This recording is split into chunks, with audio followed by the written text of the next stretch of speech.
साथियों, आज हम 20वें सर्ग का पाठ करेंगे। जैसा कि 19वें सर्ग में आप पहले ही सुन चुके हैं कि विश्वामित्र जी महाराज दशरथ से राम को मांगने के लिए आए हैं और उन्होंने महाराज दशरथ से प्रार्थना की है कि वे उनके यज्ञ की रक्षा के लिए रामचंद्र जी को उनके साथ भेज दें। लेकिन दशरथ जी बेहोश हो गए।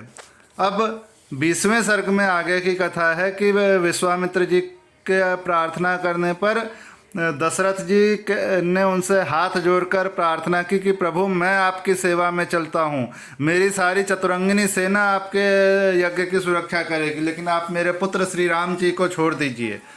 तो चलिए 20वें सर्ग की कथा शुरू करते हैं।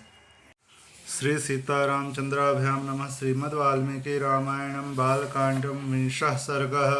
राजा दशरथ का विश्वामित्र को अपने पुत्र देने से इनकार करना और विश्वामित्र का कुपित होना। विश्वामित्र जी का वचन सुनकर नृपश्रेष्ठ दशरथ 2 घड़ी के लिए संज्ञा शून्य से हो गए। फिर सचेत होकर इस प्रकार बोले, महर्षि, मेरा कमलनयन राम अभी पूरे 16 वर्ष का भी नहीं हुआ है। मैं इसमें राक्षसों के साथ युद्ध करने की योग्यता नहीं देखता। यह मेरी अक्षौहिणी सेना है जिसका मैं पालक और स्वामी हूँ। इस सेना के साथ मैं स्वयं ही चलकर उन निशाचरों के साथ युद्ध करूँगा। ये मेरे शूरवीर सैनिक जो अस्त्र विद्या में कुशल और पराक्रमी हैं, राक्षसों के साथ जूझने की योग्यता रखते हैं, अतः इन्हें ही ले जाइए। राम को ले जाना उचित नहीं होगा।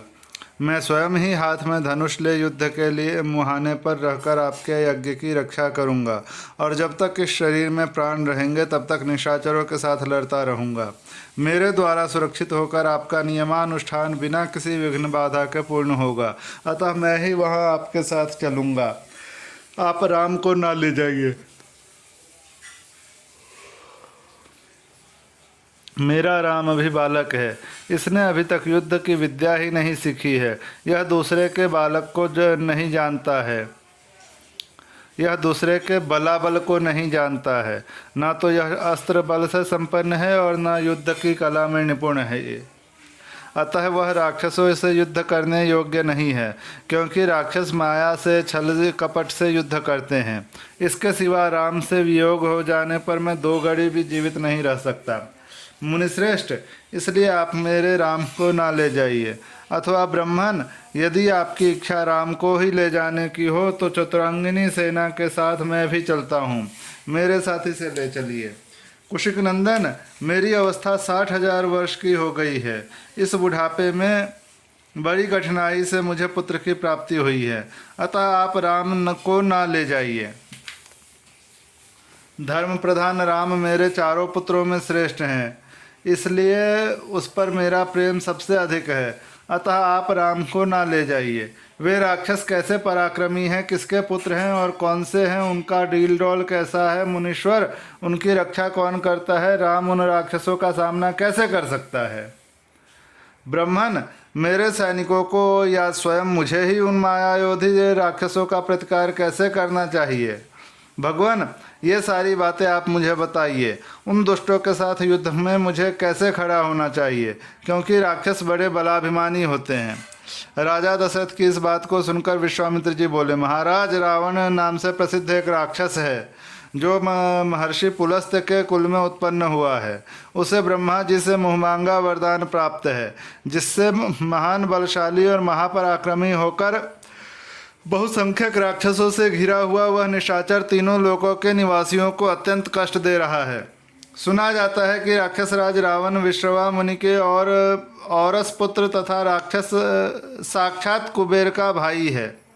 वह महाबली निशाचर इच्छा रहते हुए भी स्वयं आकर यज्ञ में विघ्न नहीं डालता, अपने लिए इसे तुच्छ कार्य समझता है। इसलिए उसी की प्रेरणा से 2 महान बलवान राक्षस मारीच और सुबाहु यज्ञों में विघ्न डाला करते हैं। विश्वामित्र मुनि के ऐसा कहने पर राजा दशरथ उनसे इस प्रकार बोले, मुनिवर, मैं उन दुरात्मा रावण के सामने युद्ध में नहीं ठहर सकता। धर्मज्ञ महर्षि, आप मेरे पुत्र पर तथा मुझ मंदभागी दशरथ पर भी कृपा कीजिए, क्योंकि आप मेरे देवता तथा गुरु हैं। युद्ध में रावण का वेग तो देवता, दानव, गंधर्व, यक्ष, गरुड़ और नाग भी नहीं सह सकते, फिर मनुष्यों की तो बात ही क्या है। मुनिश्रेष्ठ, रावण समरांगण में बलवानों के बल का अपहरण कर लेता है, अतः मैं अपनी सेना और पुत्रों के साथ रहकर भी उससे तथा उनके सैनिकों से युद्ध करने में असमर्थ हूँ। ब्रह्मन, यह मेरा देवोपम पुत्र युद्ध की कला से सर्वथा अनभिज्ञ है। इसकी अवस्था भी अभी बहुत थोड़ी है, इसलिए मैं इसे किसी तरह नहीं दूंगा। मारीच और सुबाहु सुप्रसिद्ध दैत्य सुनंद और उपसुनंद के पुत्र हैं। वे दोनों युद्ध में यमराज के समान हैं। यदि वे ही आपके यज्ञ में विघ्न डालने वाले हैं तो मैं उनका सामना करने के लिए अपने पुत्र को नहीं दूंगा, क्योंकि वे दोनों प्रबल पराक्रमी और युद्ध विषयक उत्तम शिक्षा से संपन्न हैं। मैं उन दोनों में से किसी एक के साथ युद्ध करने के लिए अपने सुहृदों के साथ चलूंगा। अन्यथा यदि आप मुझे ना ले जाना चाहे तो मैं भाई बंधुओं सहित आपसे अन्य विनय करूंगा कि आप राम को छोड़ दें। राजा दशरथ के ऐसे वचन सुनकर विप्रवर कुशिक नंदन विश्वामित्र के मन में महान क्रोध का आवेश हो आया। जैसे यज्ञशाला में अग्नि भली भांति आहुति देकर घी की धारा से अभिषिक्त कर दिया जाए और वह प्रज्वलित हो उठे, उसी तरह अग्नितुल्य तेजस्वी महर्षि विश्वामित्र भी क्रोध से जल उठे। इस प्रकार श्री वाल्मीकि निर्मित आर्ष रामायण आदि काव्य के बाल कांड में 20वां सर्ग पूरा हुआ।